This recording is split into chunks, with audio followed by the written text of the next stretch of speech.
चलिए चाय पर चर्चा में आज हम सबसे पहले बात करेंगे रायसीना हिल्स की रेस की। जी हां, जिसका काउंटडाउन शुरू हो चुका है। दरअसल राष्ट्रपति चुनाव के लिए एनडीए के उम्मीदवार द्रौपदी मुर्मू ने अपना नामांकन दाखिल कर दिया है। संसद भवन में मुर्मू ने नामांकन दाखिल किया। जी हां, देखिए इस खास मौके पर द्रौपदी मुर्मू के साथ खुद प्रधानमंत्री नरेंद्र मोदी, गृह मंत्री अमित शाह, रक्षा मंत्री राजनाथ सिंह, भाजपा अध्यक्ष जेपी नड्डा के अलावा कई बड़े नेता भी मौजूद थे। आपको यहां ये बता दें कि 18 जुलाई को राष्ट्रपति चुनाव के लिए वोटिंग होनी है।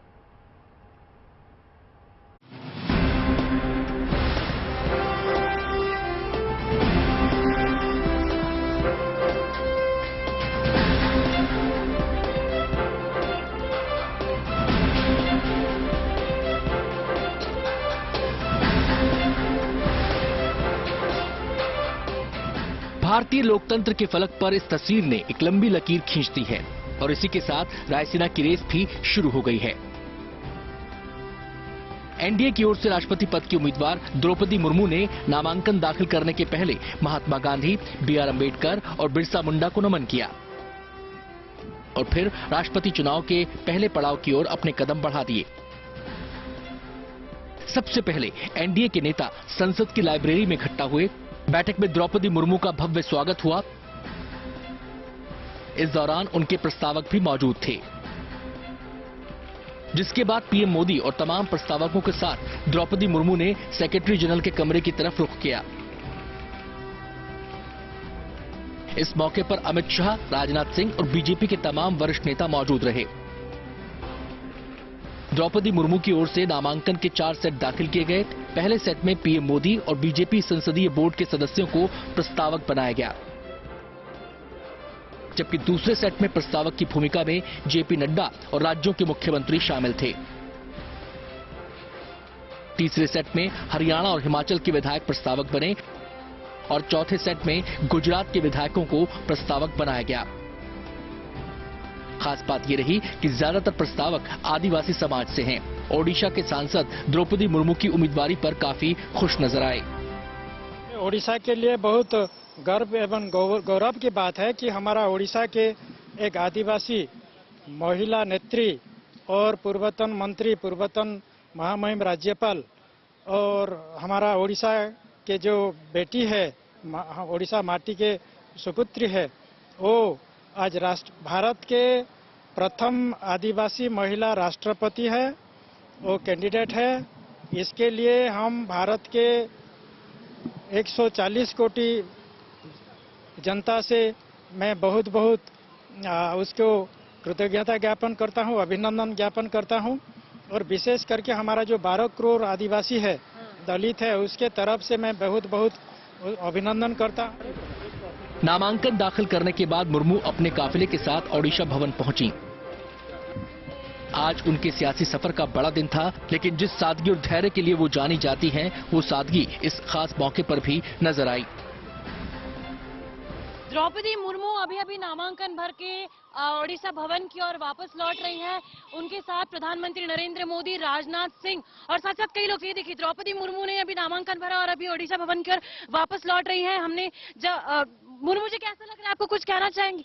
अब ये भवन की ओर वापस लौट चुकी है और आपको बता दें कि इनके साथ ही प्रधानमंत्री नरेंद्र मोदी, राजनाथ सिंह और भारतीय जनता पार्टी के तमाम दिग्गज नेता मौजूद थे। आज द्रौपदी मुर्मू ने ठीक 12:30 बजे अपना नामांकन भरा और अब वो ओडिशा भवन वापस लौट चुके हैं। तस्वीरों के जरिए एक बार फिर दिखाना चाहेंगे कि वो अब देखिए, ये एक्सक्लूसिव तस्वीरें आपको मनीष झा दिखा रहे हैं कि किस तरह से नामांकन भर के वो वापस लौट रही हैं और इनके चेहरे पर ये हंसी बता रही है कि वाकई में इनके लिए कितना गौरवान्वित करने वाला पल है ये पूरी ओडिशा की जनता के लिए। द्रौपदी मुर्मू का अगला इम्तिहान 18 जुलाई को होना है, जब राष्ट्रपति पद के लिए वोट डाले जाएंगे। वोटों का अंकगणित फिलहाल द्रौपदी मुर्मू के पक्ष में नजर आ रहा है।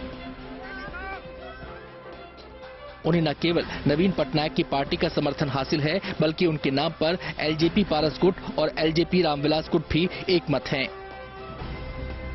नामांकन दाखिल करने के साथ ही द्रौपदी मुर्मू ने सोनिया गांधी के अलावा शरद पवार और ममता बनर्जी से भी समर्थन मांगा है। मौजूदा राष्ट्रपति रामनाथ कोविंद का कार्यकाल 24 जुलाई को समाप्त हो रहा है। नामांकन दाखिल होने के साथ ही द्रौपदी मुर्मू को शुभकामनाएं मिलना भी शुरू हो चुकी हैं। तेजश्री के साथ Varun Sinha, Delhi, good news today. देखिए, अग्निपथ योजना के लिए आज का दिन काफी महत्वपूर्ण है क्योंकि आज से वायुसेना के लिए अग्निवीरों का रजिस्ट्रेशन शुरू हो चुका है। ऑनलाइन रजिस्ट्रेशन की ये प्रक्रिया 5 जुलाई तक चलने वाली है। बिल्कुल, आपको बता दें कि रजिस्ट्रेशन के बाद आवेदकों को परीक्षा भी देनी होगी। ये परीक्षा 1 महीने बाद यानी कि 24 जुलाई को होगी। इस साल दिसंबर से अग्निवीरों के पहले बैच की ट्रेनिंग शुरू हो जाएगी।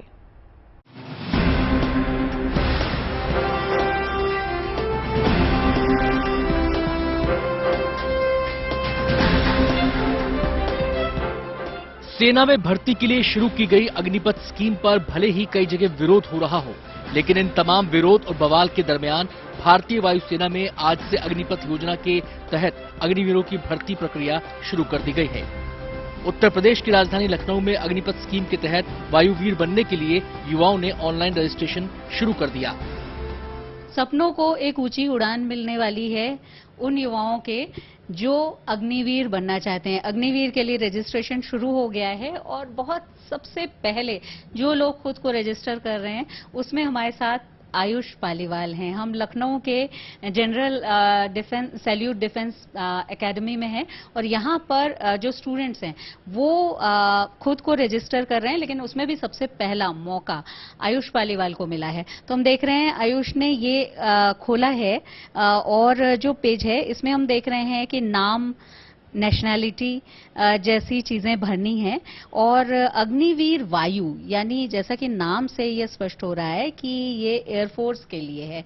आज से ये रजिस्ट्रेशन शुरू हुआ है और 5 जुलाई तक ये चलेगा। और आयुष जैसे स्टूडेंट हैं, युवा हैं जो लकी हैं, जो देश सेवा करना चाहते हैं और अग्निवीर बन करके आगे ये देश सेवा करेंगे, इसके लिए ये इन्होंने ये रजिस्ट्रेशन अपना कर लिया है। ये इनके मोबाइल पर ओटीपी आ गया है, तो हम कह सकते हैं कि रजिस्ट्रेशन का वो जरूरी जो अंग है, जो हिस्सा है, वो पूरा हो गया है। बस इनके मोबाइल पर ओटीपी आ गया है। ये जैसे ही ये ओटीपी डालेंगे तो ये इसके लिए रजिस्टर हो जाएंगे। जाहिर है जो युवा अग्निपथ योजना के तहत वायुसेना में शामिल होना चाहते हैं वो अपना रजिस्ट्रेशन करा सकते हैं। इसके लिए आपको सिर्फ careerindianairforce.cdac.in पर जाकर रजिस्ट्रेशन करना होगा। रजिस्ट्रेशन करने वालों का 24 जुलाई से 31 जुलाई तक ऑनलाइन एग्जाम होगा। इसके बाद 21 अगस्त से 28 अगस्त तक फिजिकल टेस्ट होगा। 29 अगस्त से 8 नवंबर तक मेडिकल एग्जामिनेशन होगा। जो भी उम्मीदवार इन सभी परीक्षाओं को पास करते हैं उनके नाम की लिस्ट 1 दिसंबर 2022 को जारी कर दी जाएगी। साथ ही 30 दिसंबर से उनकी ट्रेनिंग भी शुरू हो जाएगी। अग्निपथ स्कीम के तहत युवाओं में कितना जोश और जुनून है, इसका अंदाजा इस बात से लगाया जा सकता है कि लखनऊ से लेकर दिल्ली और नोएडा तक युवा बढ़ चढ़कर रजिस्ट्रेशन करा रहे हैं। नोएडा में अग्निपथ योजना के तहत रजिस्ट्रेशन करा रहे युवाओं का हौसला आसमान छू रहा है। अग्निवीर बनने की प्रक्रिया शुरू हो चुकी है। एयरफोर्स के लिए रजिस्ट्रेशन खुल चुके हैं और हमारे साथ तमाम वो छात्र हैं जो लंबे वक्त से इस समय का इंतजार कर रहे थे। क्या नाम है आपका? मेरा नाम आशुतोष है। आशुतोष, कब से तैयारी कर रहे थे? रजिस्ट्रेशन कर लिया है? प्रोसेस कैसा था? सब कुछ आराम से हो गया? सर मैं मतलब तैयारी तो दो साल से कर रहा था और उसके बाद प्रोसेसिंग अभी हमारी शुरू हुई है। फिर अभी जैसे सरकार ने, गवर्नमेंट ने हमारे लिए एक स्कीम निकाली अग्निपथ योजना, तो इसके अंदर हमें मतलब प्रॉफिट भी है, लॉस भी है और इसके बारे में जैसे जैसे बातें पता चल रही हैं, हम मतलब जितने भी डाउट्स हैं सब क्लियर होते जा रहे हो। हमारे लिए अच्छी अपॉर्चुनिटी है। अच्छी अपॉर्चुनिटी है, ठीक है। आपका नाम क्या है? मेरा नाम करण है। करण, कब से तैयारी कर रहे थे आप? मैं 1 ईयर से तैयारी कर रहा हूँ और पढ़ाई कल से कर रहा हूँ। जाहिर है भारतीय सेना में नौकरी का सपना हर युवा देखता है। जिस्म पर सेना की वर्दी पहनना हर युवा का ख्वाब होता है। देश की सेवा करना मकसद होता है। अग्निपथ योजना के जरिए न सिर्फ युवाओं का वो अधूरा सपना पूरा होने वाला है, बल्कि देश की सेवा का जो जज्बा अब तक महज एक ख्वाब था वो भी पूरा होने की उम्मीद जग गई है। लखनऊ से शिल्पी सेन के साथ नोएडा से Manish Chaurasia, good news today. और चलिए अब आपको एक इंस्पायरिंग स्टोरी दिखाते हैं। दरअसल लखनऊ में जोश, जज्बे और जुनून की हौसले की तस्वीर सामने आई है। यहाँ पर उन बेटियों से आपकी मुलाकात करवाने जा रहे हैं जो खुद को सेना के लिए तैयार किस तरह से कर रही हैं, वो बताएंगी रोमिता। देखिए, यहाँ पर बेटियां एनसीसी कैडेट्स हैं। देशभक्ति इनकी रगों में खून बनकर दौड़ती है। देश सेवा इनके रोम रोम में बसती है। देश के लिए कुछ कर गुजरने का बुलंद इरादा ये बेटियां रखती हैं। आप भी देखिए इन बेटियों के बुलंद हौसले की उड़ान।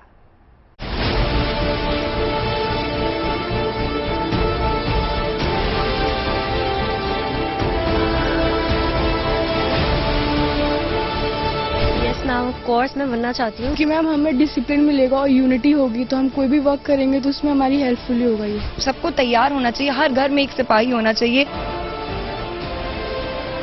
जोश, जज्बा और जुनून से लबरेज ये वीरांगनाएं देश सेवा और समर्पण के लिए खुद को तैयार कर रही हैं। इनमें हौसला भी है, हिम्मत भी है और जिस्म पर सेना की वर्दी पहनना इनका मकसद भी। अग्निपथ को लेकर के जहां देश भर में विरोध हुआ, वहां लखनऊ में गर्ल्स ट्रेनिंग भी कर रही हैं। एनसीसी की 19 गर्ल्स बटालियन है जिनको इस समय प्रशिक्षण दिया जा रहा है और इस प्रशिक्षण में वो सब कुछ सीख रही है। कैसे मिलिट्री ट्रेनिंग होती है, कैसे उनको अपनी पर्सनैलिटी डेवलप करनी है, कैसे वो आपात परिस्थितियों से निपटेंगी, सब कुछ यहाँ पर सिखाया जा रहा है। दिल में देश सेवा की भावना के लिए इन कैडेट्स का जोश हाई है। तस्वीरें लखनऊ के एएमसी सेंटर की हैं, जहां 10 दिन के एनसीसी ट्रेनिंग कैंप में ये कैडेट्स मानसिक और शारीरिक तौर पर खुद को न सिर्फ मजबूत बना रही हैं, बल्कि अग्निवीर बनने की तैयारी में जुटी हैं। ट्रेनिंग दी जा रही है, जैसे वेपन ट्रेनिंग और ऑप्टिकल ट्रेनिंग। मैम ये सब काम मेरे अग्निवीर में अगर मैं जाऊंगी तो वहाँ पे बहुत ही मेरे लिए मतलब मुझे इजी हो जाएगा इसको अडॉप्ट करने में। डिफेंस हमको ना सिर्फ एटिकेट्स में रहना सिखाता है बट हमको बहुत कुछ और प्रोवाइड करता है। लाइक हमको the eating style, the living style, the walk, the talk, everything. So that personality and we learn to fighting we don't know कब किस देश में फाइटिंग के सिनेरियो बन जाएं। तो आई थिंक जो 4 इयर्स में हम बहुत से वॉरियर्स क्रिएट करेंगे।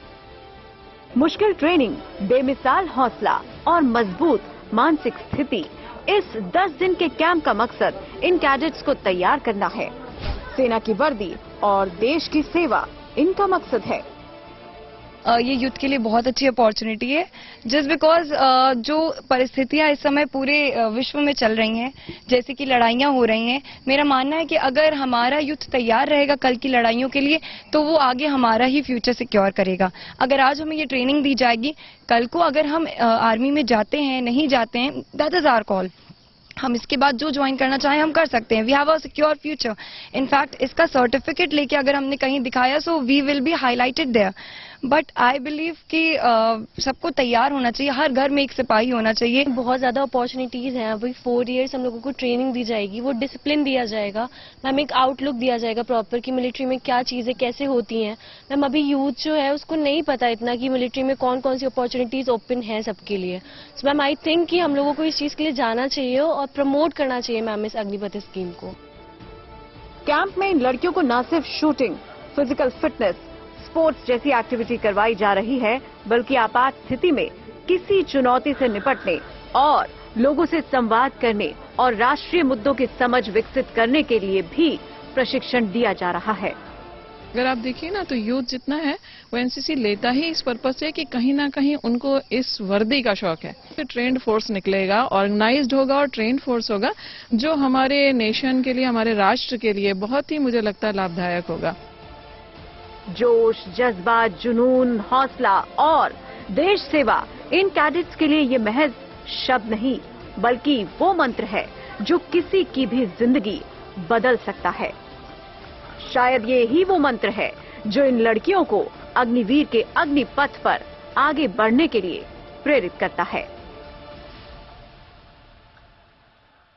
अग्निपथ योजना को लेकर जहां देश भर में कुछ युवा विरोध कर रहे हैं, तो वहीं लखनऊ में ये युवा लड़कियां अपना भविष्य संवारने में जुटी हैं। एनसीसी के कैंप में जहां एक ओर ये मिलिट्री ट्रेनिंग कर रही हैं, तो दूसरी ओर मानसिक रूप से अग्निपथ योजना के लिए तैयार भी हो रही हैं।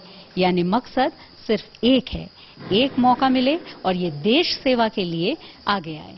वीडियो जर्नलिस्ट रोहित मिश्रा के साथ गुड न्यूज टुडे के लिए लखनऊ से शिल्पी से। सालों से वैज्ञानिक कैंसर का इलाज खोज रहे हैं। इस बीमारी की जड़ तक जाकर इसके खात्मे की कोशिशों में लगे हुए हैं। अब इसी लड़ाई में एक अहम कामयाबी हाथ लगी है। ये गुड न्यूज आई है अमेरिका से। मैं नहीं दूंगी, श्वेता जी बताएंगी कि हुआ क्या है। बिल्कुल, आपको बता दें कि कैंसर पर लगाम लगाने के लिए आधुनिक तकनीक ने 2 नए जरिए ढूंढ निकाले हैं। ये नई तकनीक दुनिया भर में कैंसर के मरीजों के लिए वरदान साबित हो सकती है। इनसे कैंसर सेल्स के म्यूटेशन का पता चलेगा और साथ ही एक ब्लड टेस्ट से कैंसर के खतरे की पहचान की जा सकेगी।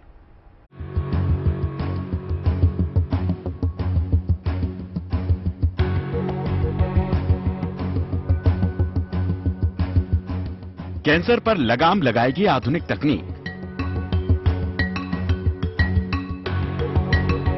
कंप्यूटर मॉडल करेगा कैंसर सेल्स के म्यूटेशन की निगरानी। एक ब्लड टेस्ट से पता चल जाएगा कैंसर का खतरा।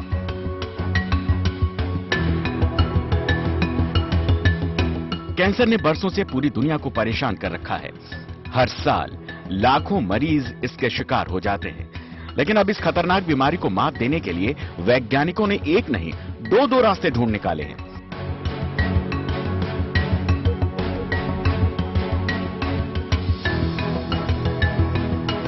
पहली खोज कैंसर सेल्स का पता लगाने वाली है। वॉशिंगटन में हुई एक स्टडी में वैज्ञानिकों ने कैंसर सेल्स की जीनोम सीक्वेंसिंग का रास्ता ढूंढ निकाला है। वैज्ञानिकों ने ऐसा कंप्यूटर मॉडल तैयार किया है जो कैंसर सेल्स के जीनोम को तेजी से स्कैन कर म्यूटेशन की पहचान कर सकता है। कैंसर का सबसे बड़ा खतरा यही होता है कि इसकी सेल्स बहुत तेजी से म्यूटेट होती हैं। ऐसे में मैसाचुसेट्स इंस्टीट्यूट ऑफ टेक्नोलॉजी की ये स्टडी कैंसर मरीजों को आने वाले खतरे से पहले ही आगाह कर सकती है। ये जो टेक्निक है इसको ना कंप्यूटर सिमुलेशन मॉडल बोलते हैं और इससे ये देखने की कोशिश की जा रही है कि वो मरीज जिनको कैंसर है उनमें वो एक पॉइंट आता है जबकि वो दवाइयां काम नहीं करती, तो वो दवाई क्यों नहीं काम करती, यानी कि ड्रग रेजिस्टेंस क्यों होता है, ये समझने की कोशिश है। तो इस कंप्यूटर सिमुलेशन मॉडल में उन्होंने ये देखा है कि ड्रग जो है एक प्रोटीन के साथ बाइंड करती है और फिर वो जाके कैंसर सेल में रिलीज होती है और उसके बाद उसका असर होता है। तो ड्रग रेजिस्टेंस शायद इसलिए होता है क्योंकि ये जो प्रोटीन जिसके साथ वो ड्रग जुड़ी होती है उसके साथ कैसे वो रिलीज होता है, वो कितनी स्पीड से उस कैंसर सेल तक पहुंच सकता है, कितनी देर तक उसका असर रहता है, ये सब बहुत इंपॉर्टेंट होते हैं टू डिटर्मिन कि ड्रग रेजिस्टेंस कैसे होता है और कब होता है। इस नए शोध से डॉक्टरों को उन दवाओं को पहचानने में मदद मिलेगी जो मरीजों पर ज्यादा कारगर साबित हो सकते हैं। ये नई खोज लाखों मरीजों के लिए वरदान साबित हो सकती है।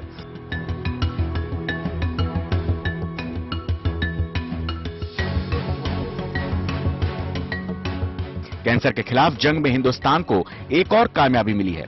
अब देश में ऐसे ब्लड टेस्ट मौजूद हैं जो ब्रेस्ट कैंसर के खतरे को वक्त रहते भांप सकते हैं। अभी तक विश्व के 15 देशों में ही इस टेस्ट की सुविधा थी, लेकिन अब भारत में ये टेस्ट उपलब्ध है, जिसके बाद भारत भी इन 15 देशों की फहरिस्त में शामिल हो गया है। अपोलो अस्पताल की ईजी चेक नाम से इस सुविधा की शुरुआत की है। जानकारों का मानना है कि 40 साल से ज्यादा उम्र की महिलाएं इस जांच से आने वाले खतरे को टाल सकती हैं। महज 6,000 रुपए में होने वाले इस टेस्ट के नतीजे 99% तक सटीक होते हैं। ये ब्लड टेस्ट ब्रेस्ट कैंसर की आशंका वाले मरीजों को आने वाली मुसीबतों से बचा सकती है। तेजश्री पुरंदरे के साथ bureau report, good news today. और आइए अब बात करेंगे कोरोना वैक्सीन की, जो महामारी के मुकाबले में रामबाण साबित हुई है। ये बात हम नहीं कह रहे हैं, बल्कि लैंसेट पत्रिका में छपे एक स्टडी में यह दावा किया गया है कि लोगों के लिए वैक्सीन वरदान साबित हुई है। देखिए, जो स्टडी की गई है इनकी तरफ से ये कहती है कि वैक्सीन ना होता तो लाखों करोड़ों लोग कोरोना के कारण मारे जाते। वैक्सीन की वजह से पूरी दुनिया में 2 करोड़ से ज्यादा लोगों की जिंदगी बच गई है।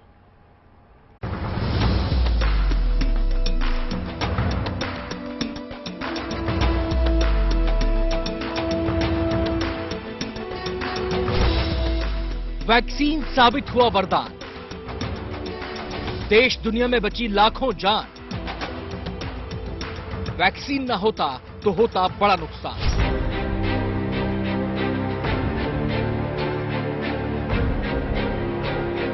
कोरोना ने जब दुनिया में दस्तक दी तो कोई नहीं जानता था इस महामारी का सामना कैसे करना है। लेकिन वक्त बीतने के साथ ही इससे लड़ने के तरीके निकाले गए, इससे बचने के प्रोटोकॉल विकसित किए गए और इस दौरान वैक्सीन को लेकर दुनिया के अलग अलग हिस्सों में रिसर्च शुरू हुई। वैज्ञानिकों की जीतोड़ मेहनत का नतीजा था कि कम समय में कोरोना को थामने के लिए वैक्सीन बाजार में आ गए।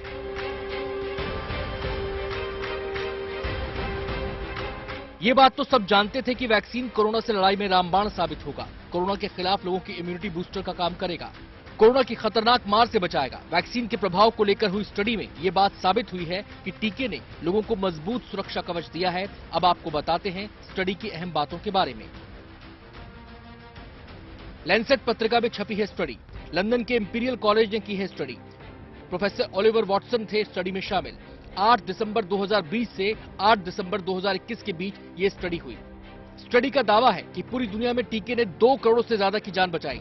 स्टडी कहती है कि भारत में वैक्सीन से बची 42 लाख से ज्यादा लोगों की जान। स्टडी में यह भी कहा गया है कि अगर WHO के टारगेट को पूरा कर लिया जाता तो करीब 6 लाख और जानें दुनिया में बचाई जा सकती थीं।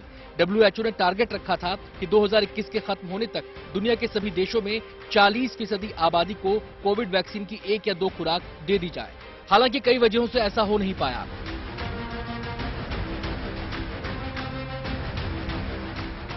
स्टडी में कहा गया है कि टीकाकरण का बेहद अच्छा असर देखने को मिला। स्टडी में भारत में डेल्टा वेरिएंट की तबाही का भी जिक्र किया गया है। जहां तक टीकाकरण का सवाल है तो भारत में जिस रफ्तार से वैक्सीनेशन हुआ है उसका लोहा पूरी दुनिया ने माना है। बड़े बड़े शहरों से लेकर दूर दराज दुर्गम इलाकों तक में टीके को पहुंचाने के लिए देश के हेल्थ वर्कर्स ने पूरी ताकत लगा दी। इसी का नतीजा है कि आज भारत में 196 करोड़ से ज्यादा डोज लगाई जा चुकी हैं, जो कोरोना के खिलाफ मजबूत सुरक्षा कवच का काम कर रही हैं। Bureau report, good news today.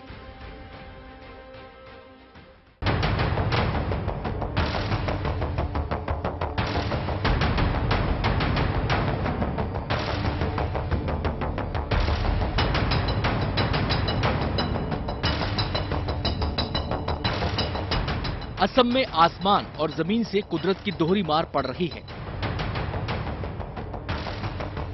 कहीं बारिश का कोहराम है तो कहीं बाढ़ से त्राहिमाम है। लेकिन बाढ़ और बारिश की इस विभीषिका में जिंदगी बचाने के लिए जलदूत जल में उतर चुके हैं। आपकी टीवी स्क्रीन पर दिख रही ये तस्वीर उत्तर गुवाहाटी के कमरूप जिले की है, जहां हर तरफ पानी ही पानी नजर आ रहा है। जहां तक आपकी नजर जाएगी सिर्फ पानी ही नजर आएगा। पानी के बीचों बीच एक शख्स जिंदगी के लिए जद्दोजहद करता हुआ जरूर दिख जाएगा। जिंदगी पानी में फंसी तो जलदूत बन एनडीआरएफ के जवानों ने मोर्चा संभाल लिया। नाव में सवार एनडीआरएफ के जवान डूबते हुए शख्स की मदद के लिए पहुंच गए। कुछ ही देर में आखिरकार एक रस्सी और एक टायर ट्यूब के सहारे जिंदगी जीत गई। एक तरफ एनडीआरएफ के जवान फरिश्तों की तरह लोगों की मदद कर रहे हैं, तो असम के बोरी गांव से आई ये तस्वीर बता रही है कि कैसे मुश्किल हालात में लोग एक दूसरे की मदद कर रहे हैं। इन तस्वीरों में आप देख सकते हैं कि बाढ़ के पानी के बीच 2 बच्चे डूबने लगते हैं। बच्चों को डूबता देख 2 युवकों ने भी पानी में छलांग लगा दी और दोनों बच्चों को बचा लिया। असम की बाढ़ में पीड़ितों को बचाने के लिए एक तरफ जहां भारतीय सेना, एनडीआरएफ और एसडीआरएफ के जवान जल देवता बनकर बाढ़ के पानी में उतर रहे हैं, तो दूसरी ओर आम लोग भी एक दूसरे की तरफ मदद का हाथ बढ़ाकर इंसानियत का संदेश देने में पीछे नहीं। असम से पल्लव बोरा के साथ bureau report, good news today. देखिए, असम में लोग लगातार दुआएं कर रहे हैं कि बाढ़ बारिश के प्रकोप से उनको थोड़ी सी राहत मिल जाए। तो इसके लिए उलट तस्वीर दिखाई दे रही है मध्य प्रदेश के उज्जैन में, जहां पर लोग बारिश के लिए भगवान से प्रार्थना कर रहे हैं। बिल्कुल, आपको बता दें कि महाकाल मंदिर में बारिश के लिए रुद्राभिषेक करवाया जा रहा है। खास बात यह है कि जिले के कलेक्टर ने खुद इसमें हिस्सा लिया। ये खास पूजा महाकाल मंदिर में 5 दिनों तक चलेगी।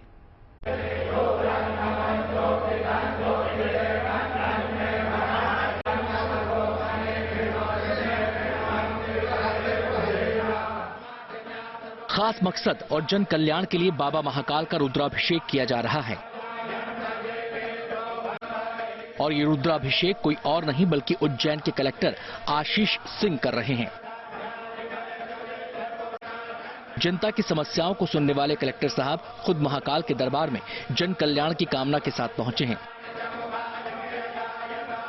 आशीष सिंह, महाकाल मंदिर में अच्छी बारिश की कामना के लिए 5 दिवसीय महारुद्राभिषेक शुरू किया गया है।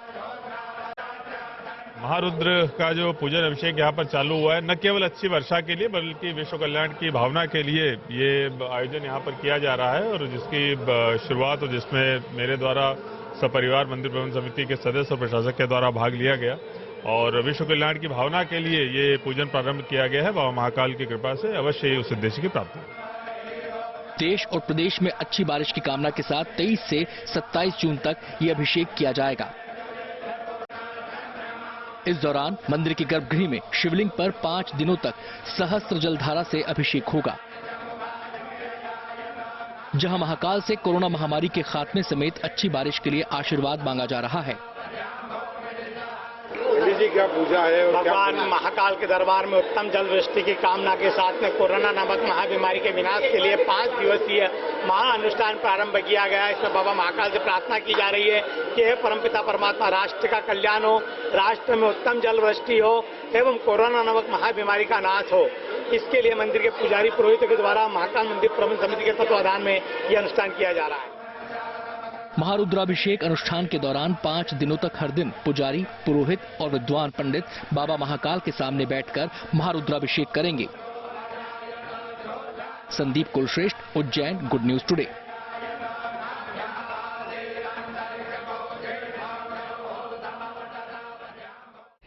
भारत के लोगों में हुनर की कोई कमी नहीं है। अब एक हुनरमंद शख्स से हम आपको मिलवाने जा रहे हैं। लिए चलते हैं आपको कश्मीर, जहां बिलाल अहमद ने 11 साल कड़ी मेहनत कर सौर ऊर्जा से चलने वाली एक कार बनाई है। देखिए, बिलाल वैसे तो पेशे से लेक्चरर हैं, लेकिन उन्होंने जो लग्जरी कार बनाई है वो बाजार से बेहतर बताई जा रही है और इसकी बनावट भी आपको खूब पसंद आएगी। देखिए,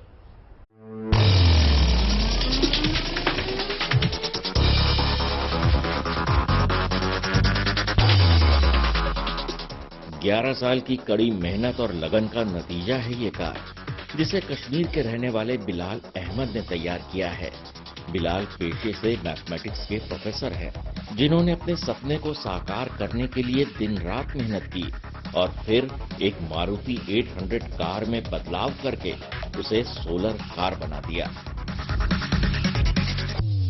इस कार का लुक ऐसा है कि इसे इंडियन टेस्ला कहा जाने लगा है, क्योंकि इसका अगला दरवाजा ठीक उसी अंदाज में ऊपर की ओर खुलता है जैसे एलन मस्क की टेस्ला कारों के दरवाजे खुलते हैं। पेट्रोल डीजल की बढ़ती कीमतों से हर शख्स परेशान है और डीजल कार खरीदना सबके लिए मुमकिन नहीं। ऐसे में इन दोनों समस्याओं के बीच का समाधान निकाला है इंजीनियर बिलाल अहमद ने। उनके लिए ये काम आसान नहीं था, मगर बिलाल ने हार नहीं मानी और उन्होंने इस प्रोजेक्ट पर बिना रुके 11 वर्षों तक काम किया। तब जाकर उन्होंने पूरी तरह से एक ऑटोमेटिक सोलर कार विकसित की। यूं ही मैंने सोलर पैनल का कंसेप्ट सोचा, तो मैंने बोला क्यों न मैं इससे एक अच्छा प्रोजेक्ट बनाऊं, क्योंकि मैंने इसी साल मैंने टाइम्स ऑफ इंडिया में देखा था कि आगे 10 साल के बाद कि ऐसा मतलब हो जाएगा कि पेट्रोल का जो प्राइस है वो इंक्रीज हो जाएगा। मैंने बोला वो ज्यादा अच्छा रहेगा और साथ बसाथ उस प्रोजेक्ट को भी मैं काम करूंगा। इस कार के बोनट और दरवाजों पर सोलर के पैनल फिट किए गए हैं, जबकि कार के अंदर ही चार्जिंग पॉइंट मौजूद है। साथ ही कार के पहियों के रिम और फ्रंट ग्रिल में बदलाव कर इसे स्टाइलिश रखने का भी पूरा ख्याल रखा गया है। प्रोफेसर बिलाल अहमद की इस खोज से कश्मीर घाटी को उसकी पहली सोलर कार मिली है, जिसे लाल रंग से इनोवेटिव कार का नाम दिया गया है। Bureau report, good news today.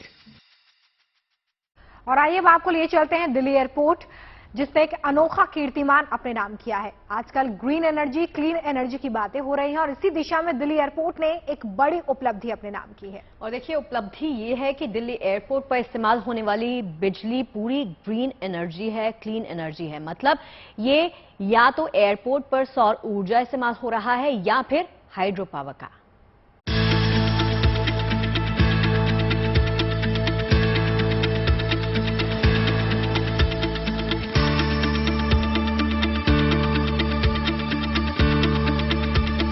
Delhi का इंदिरा गांधी अंतर्राष्ट्रीय हवाई अड्डा, जिसे हम और आप आमतौर पर दिल्ली एयरपोर्ट के नाम से जानते हैं, वो एयरपोर्ट जो दुनिया के सबसे व्यस्तम एयरपोर्ट में से एक है।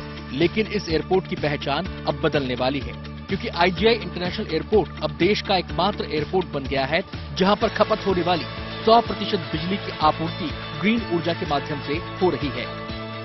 पर्यावरण को देखते हुए लगातार लोगों की सोच ये है कि किस तरीके से भविष्य में हम ग्रीन एनर्जी को अपनाएं, और डायल ने एक आयाम स्थापित किया है। आयाम ये स्थापित किया है कि दिल्ली एयरपोर्ट, इंटरनेशनल एयरपोर्ट अब पूरी तरीके से ग्रीन एनर्जी पर निर्भर होगा। यानी कि हम कह सकते हैं कि जिस तरीके से पर्यावरण को बचाना है, उसकी एक मुहिम में डायल एक कदम आगे है। पर्यावरण को बेहतर बनाने की मुहिम न सिर्फ देश में बल्कि पूरी दुनिया में चल रही है। कुदरत की खूबसूरती को बनाए रखने के लिए अलग अलग तरीकों का सहारा लिया जा रहा है। इन्हीं में से एक तरीका है ग्रीन एनर्जी, जिसकी मदद से दिल्ली एयरपोर्ट का कायाकल्प हो रहा है। दिल्ली एयरपोर्ट पर 100% बिजली की सप्लाई ग्रीन एनर्जी से होती है। 1 जून 2022 से ये सुविधा शुरू हुई है। 6% बिजली की सप्लाई सोलर पावर प्लांट से, 94% बिजली की सप्लाई हाइड्रो पावर प्लांट से हो रही है। 2030 तक कार्बन उत्सर्जन शून्य करने का लक्ष्य रखा गया है। कि आज के दिन हमारा 100% एनर्जी कंजम्पशन जो है वो रिन्यूएबल एनर्जी कंजम्पशन है, क्योंकि इसके लिए शुरू में ही हमने सोलर पावर प्लांट लगाए, जिससे कि सर्टेन परसेंटेज एनर्जी हमको मिलती थी। फिर हमने कुछ साल पहले एक पीपीए साइन किया था हाइड्रो इलेक्ट्रिक के लिए, जो कि अभी ऑपरेशनल हो गया है 1 जून से। तो बाकी का जितना भी हमारा एनर्जी रिक्वायरमेंट है वो हाइड्रो इलेक्ट्रिक पावर प्लांट से हमारे पास आता है। इनफैक्ट इसके कारण ये हुआ है कि दिल्ली एयरपोर्ट अभी वर्ल्ड के लीडिंग एयरपोर्ट्स में है, जहां की हमारा हाईएस्ट रेटिंग है एयरपोर्ट काउंसिल इंटरनेशनल द्वारा across the world. Green supply पर निर्भरता 2 या 4 दिन में नहीं बन जाती। इसके लिए लंबा सफर तय करना पड़ता है। दिल्ली इंटरनेशनल एयरपोर्ट अथॉरिटी यानी डायल ने भी इसकी तैयारी काफी पहले से की थी। यही वजह है कि एयरपोर्ट पर इस्तेमाल होने वाली तमाम गाड़ियां भी बिजली पर ही निर्भर हैं। हमारा ये कमिटमेंट है एज दिल्ली एयरपोर्ट कि हम 2030 तक जीरो कार्बन उत्सर्जन के लेवल पे चले जाएं। जो इंटरनेशनल सिविल एविएशन ऑर्गेनाइजेशन है उसने ये कमिटमेंट 2050 का किया है, लेकिन हम उससे 20 साल पहले वो अचीव करना चाहते हैं। उसके लिए बहुत सारे इनिशिएटिव्स हैं जो कि हमने लिए हैं, जिसमें पूरा ग्रीन ट्रांसपोर्टेशन, जिसमें भी हम लोग जितने भी एयर साइड के व्हीकल्स हैं और सिटी साइड में भी जो डायल के व्हीकल्स हैं वो सारा हम लोग ईवी में चेंज कर रहे हैं, जिससे कि कार्बन उत्सर्जन कम हो। एयरपोर्ट के ओवरऑल डिजाइनिंग में हमने इस चीज का ये ख्याल रखा है कि कैसे हम कार्बन उत्सर्जन मिनिमम से मिनिमम कर सकें। फिलहाल दिल्ली का इंदिरा गांधी अंतर्राष्ट्रीय हवाई अड्डा सिर्फ भारत ही नहीं बल्कि साउथ एशिया का पहला ऐसा एयरपोर्ट है जो पूरी तरह ग्रीन एनर्जी यानी सौर और हाइड्रो पावर पर निर्भर है। Varun Sinha, Delhi, good news today. बात करते हैं शतरंज की मशाल की, जो पहुंची है अटारी वाघा बॉर्डर पर। अगर आप अटारी वाघा बॉर्डर घूमने गए हैं तो आप जानते होंगे कि वहां पर देशभक्ति के गूंजते तरानों के बीच माहौल कितना जोशीला होता है। आप गई हैं रोमिता? बिल्कुल, मैं गई हूं और मैं इसका जिक्र भी कर रही थी इससे पहले कि किस तरीके से वहां पर माहौल जो होता है वो आपको देशभक्ति से भर देता है। बिल्कुल, और ऐसा लगता है हम सभी आर्मी के पार्ट हैं और बंदूक लेके हम खुद ही उतर जाए मैदान में। तो जोश बहुत हाई होता है और यहां पर आपको बता दें कि रोमांच चरम पर होता है। लेकिन आज हम क्यों जिक्र कर रहे हैं इसका, आपको रोमिता बताएंगे। जी हाँ, देखिए, अटारी वाघा बॉर्डर पर 44वें चेस ओलंपियाड के रिले मशाल जब पहुंची तो वहां पर भारत माता की जय का नारा, देशभक्ति के जयकारे गूंजने लगे। चेन्नई के महाबलीपुरम में 28 जुलाई से शुरू होने जा रहे चेस ओलंपियाड से पहले इस मशाल को 75 शहरों में ले जाया गया है। आप भी ये तस्वीरें देखिए, देशभक्ति आप में भी जाग जाएगी।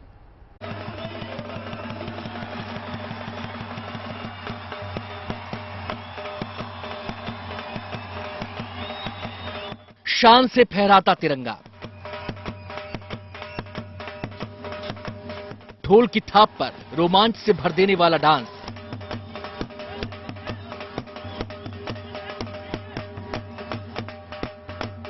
देशभक्ति से लबरेज लोग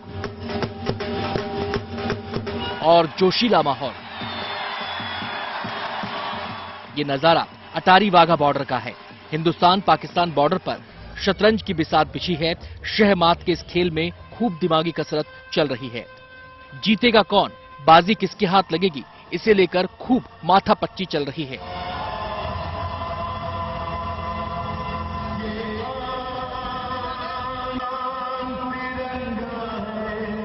आमतौर पर अमृतसर में मौजूद वाघा बॉर्डर पर ऐसी तस्वीरें नहीं दिखती, लेकिन मौका देश की आन बान शान और सम्मान का है।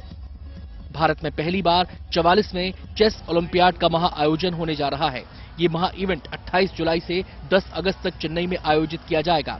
चेस ओलंपियाड की शुरुआत से पहले इसकी रिले मशाल को देश के 75 शहरों में ले जाया जा रहा है। इसी के तहत चेस ओलंपियाड की मशाल अमृतसर में अटारी वाघा बॉर्डर पहुंची। जी देखिए, ये ओलंपियाड एक हिस्टोरिक मोमेंट है हमारे इंडिया के लिए। ये पहली बार इंडिया में हो रही है, तो मैं चाहूंगा कि आप सभी लोग हमारे टीम को सपोर्ट करें। हमको इस बार गोल्ड जीतना है, इसी की विश कीजिए हमारे लिए। देखिए, चांसेस बहुत अच्छे हैं, हमारी टीम काफी स्ट्रांग है, प्लेयर्स बहुत यंग है, बहुत अच्छे खेल रहे हैं, तो डेफिनेटली पॉसिबल है कि हम गोल्ड ले सकते हैं। शतरंज के खिलाड़ी दीपसेन गुप्ता के हाथों में भारत के गौरव की मशाल देखकर अटारी बॉर्डर पर पहुंचा हर शख्स गर्व से भर गया। वैसे तो रोजाना ही यहां देशभक्ति के तराने गूंजते हैं, भारत माता की जय के जयकारे लगते हैं, लेकिन चेस ओलंपियाड की मशाल के पहुंचने के मौके पर नजारा बेहद गौरवान्वित करने वाला था। भारत में पहली बार चेस ओलंपियाड होने जा रहा है, जो इंटरनेशनली 44वां चेस ओलंपियाड है।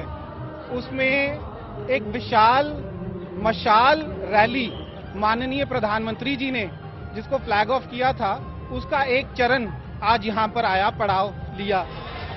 साल 1927 से आयोजित इस प्रतिष्ठित प्रतियोगिता की मेजबानी भारत में पहली बार और 30 साल बाद एशिया में हो रही है। 189 देश इस महा आयोजन में हिस्सा लेने वाले हैं। 28 जुलाई से चेन्नई के पास महाबलीपुरम में शहमात का खेल खेला जाएगा, लेकिन इस आयोजन को भव्य बनाने में हिंदुस्तान कोई कसर नहीं छोड़ रहा है। Bureau report, good news today. और चलिए अब बात करते हैं बिहार के लोगों और खास तौर से राजधानी पटना में रहने वालों के लिए एक गुड न्यूज आई है। अब मुंबई की तरह पटना में भी मरीन ड्राइव जैसा आप मजा ले सकते हैं। राजधानी में गंगा ड्राइव वे इस्तेमाल के लिए तैयार है। जेपी गंगा पथ के नाम से तैयार इस शानदार सड़क के पहले चरण का उद्घाटन आज किया गया। देखिए, दीघा से पीएमसीएच तक इसके पहले चरण की लंबाई करीब 6 किलोमीटर है।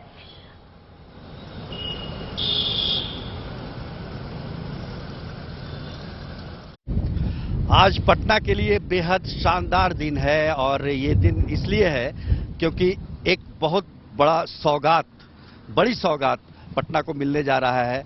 अटल पथ फेज 2 का काम पूरा हो चुका है। जो अब ये सामने आप दीघा जो ब्रिज देख रहे हैं, उससे सीधा अटल पथ अब जुड़ गया है। अब कुछ ही चंद मिनटों में आप इस दीघा पुल पे आ जाएंगे। ये जो दीघा पुल है उत्तर बिहार को, सोनपुर को पटना से जोड़ता है, और आप उत्तर बिहार कहीं भी इससे आप जा सकते हैं। दूसरा क्या है कि सबसे बड़ी बात कि गंगा जो पाथवे है, गंगा पथ जिसे बोलते हैं, वो उसका भी शुभारंभ हो रहा है। तो यहाँ से आप करीब 7.5 किलोमीटर दूर पीएमसीएच है, वहां पहुंचने में मुश्किल से 5 से 10 मिनट का समय अब आपको लगेगा। इसलिए मरीजों को काफी आसानी हो जाएगी। इसी दीघा पुल से एलिवेटेड रोड है जो कि एम्स जाता है, वहां भी 20 मिनट में पहुंचा जा सकता है। तो ये सारी व्यवस्था खास तौर पर जो की गई है कि इमरजेंसी में इस तरह की कोई बात है, अगर हॉस्पिटल पहुंचना है, तो ये आपके ये पथ जो है, ये निर्माण जो है वो काफी सहायक सिद्ध होगा। सामने देखिए गंगा नदी है, गंगा के किनारे किनारे ये रोड बना हुआ है, गंगा जो पाथवे जो है। और ये हालांकि इसको अभी दीदारगंज तक जाना है, लेकिन पहले फेज तक ये पहुंचा है पीएमसीएच तक। तुम दोनों अपने अपने फोन में लगे हो, किसी का ध्यान ही नहीं है कि हम चाय पे चर्चा कर रहे हैं। लोग कम, मैंने तो अदिति पहले लगी होती है। शगुफ्ता, तुम क्या कर रही हो आज? मैं फैंस को इम्प्रेस करने की कोशिश कर रही हूँ। Oh my God, क्योंकि ये फ्राइडे है। और आपके रील्स के व्यूज कहाँ तक पहुंचे? कल शगुफ्ता ने बड़ी अच्छी अपील भी की थी। अच्छा, व्यूज बहुत अच्छे पहुंचे, और अभी थोड़ी देर के बाद, क्योंकि आज फ्राइडे है, तो हमारी एक अच्छी वाली पिक जो है जाने वाली है। और बॉलीवुड स्टार्स के भी क्या हलचल है, आप देखिए इंस्टा पे। मम्मी, जब मेरे और उसके 36 के 36 गुण मिल रहे थे, तो फिर क्यों शादी के लिए मना किया? सही कह रहा है बेटा तू। एक तो तू नालायक, एक तेरे जैसी ओली आते। आपका बच्चा पढ़ने में बहुत ज्यादा कमजोर है। लिखने में कैसा है? लिखने में तो और भी ज्यादा बेकार है। मतलब उसको अपनी खुद की राइटिंग समझ में नहीं आती है। अरे वाह, मेरा बच्चा डॉक्टर बनेगा। और मुझे सफरिंग का बहुत शौक है। आई लव टू सफर, और मैं बस सफर कर कर के यहाँ पे आई हूँ। बहुत लवली है। May you all suffer take. Baby, हमारी शादी को पूरा 1 साल हो गया, पता ही नहीं चला ना? मुझे पता चला।